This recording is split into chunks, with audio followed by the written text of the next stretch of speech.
Pájaros de papel que vuelan de ojo en ojo, de boca en boca. Nos cuentan al oído y escuchamos con el alma. Verdades que parecen mentiras y mentiras que parecen verdades. Volamos con ellos cuando nos instruyen en las ciencias. Volamos con ellos cuando nos cuentan una historia de piratas, de amor o de miedo. Sufrimos junto al encadenado que padece y soporta el canto de las sirenas. Damos la vuelta al mundo en 80 días, nos arengan a luchar contra los molinos de viento.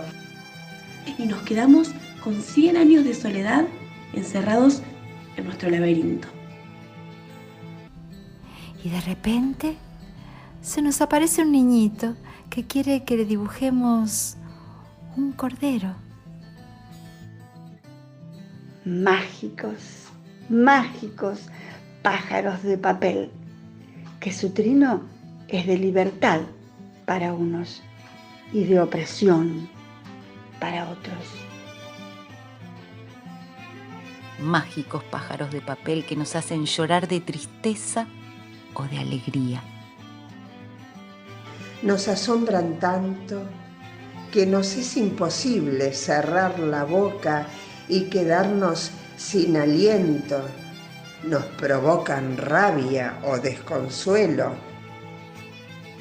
Así son estos pájaros de papel que cuando tienen sus alas replegadas parecen dormidos. Pero cuando los despertamos, despliegan sus alas y nos llevan en volantas y soñamos que somos el enamorado, el pirata, el valeroso espadachín. Porque así son los pájaros de papel. Manifiesto, discurso, cuento, leyenda, poesía. Porque son como nuestros ojos. Si los tenemos cerrados, solo vemos oscuridad y negrura. Pero si los abrimos,